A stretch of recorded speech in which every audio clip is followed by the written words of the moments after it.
Assalomu alaykum hurmatli fermerlarimiz, dehqonlarimiz, chorvadorlarimiz. Sizlar bilan yana ko'rishib turganimizdan benihoyat xursandmiz. Sizlarga aytib o'tganimizdek, Genetic Seeds kompaniyasi sizlar uchun harakatlar to'xtamayapti. Yengilliklar va eng sifatli urug'lar bo'yicha izlanib, inshaalloh eng sifatli urug'larni xudo xolasa olib kelyapmiz. Bu yerda bitta narsani qisqacha tanishtirib o'tmoqchi edik. Bu yerda bizlarni hammamiz biladigan Syngenta kompaniyani Karistan tarvuzlarimiz turibdi. Bu hammamiz bilamizki, bu tarvuzni palay ochishi juda ham zo'r va hosilni palay bilan zo'r bekitadi va ichi kesilganda tarvuzni ichidagi go'shti juda ham qirsildor tarzda bo'ladi. Shuning uchun bu tarvuzni dunyo suyadi desak ham adashmagan bo'lamiz. Endi shu seleksiya bilan bir xil holatda bo'ladigan va undanda bir ikkita agrotexnikalari bo'yicha ishlanganda undan da o'zini yaxshi ko'rsatib bilgan gibridlarni ham olib kelishga harakat qildik va ularni ham olib keldik. Undan keyingi gibridimiz bu yana hamma bilgan Shaynirok gibridi. Bu 25-28 kilogacha ham bo'lib ketadigan gibrid.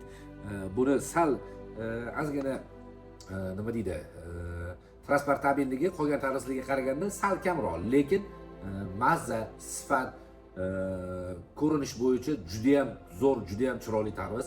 Bu tarvuzni ham bemalol katta ob'yomda eksellar bo'ladi. Keyingisi mana Bloom, hammamiz biladigan Bloom. Buni ekilgandan keyin Karistan bilan yonma-yon ekilsa, qisqa qilib aytganda, buni umuman ajratib bo'lmaydi. Ikkalovi bir xilda bo'ladi, hosil bir xilda bo'ladi. Mana shu tarvuzni ekib ko'rsanglar, buni bizda o'zimizda eski syomkalarimiz ham bor, bu bo'yicha olingan. Keyingisi bizda уже bu Gusto tarvuzimiz.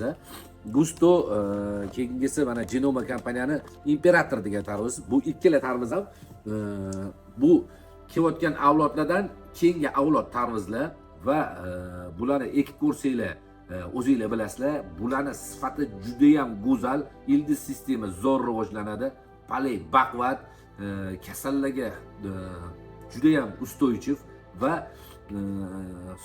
nima deydi, ustidagi tarvuzni postlog'i sredniy holatda, postro sredniy holatda va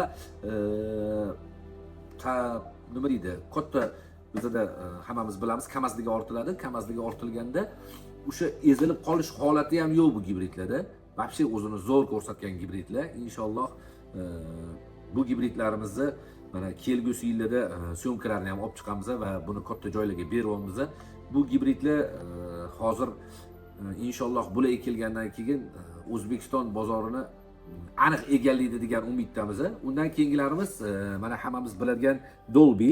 Dolby bilan bir xil keladigan mana Flash Plus bor, Gliant bor. Keyingisi buni ham mana juda ham ko'p maqtashayotgan tarvuz Impressa. Bular Dolby bilan Impressani ikkalovi nima deydi? Ular bilan bir xil bo'ladigan gibridlar bular. Flash Plus ham, Gliant ham bular 55-60 kunliklarning ichida bular bilan bir xil keladigan tarvuzlar. Biz nimani aytib o'tmoqchimiz? Har bir ishlayotgan seleksiya, har bir ishlayotgan gibridlar bilan inshaalloh tanishib chiqyapmiz, o'rganib chiqyapmiz va o'shanga mos keladigan va undan da yuqori o'zini ko'rsata biladigan gibridlarni olib kelib, inshaalloh sizlarga taqdim qilyapmiz.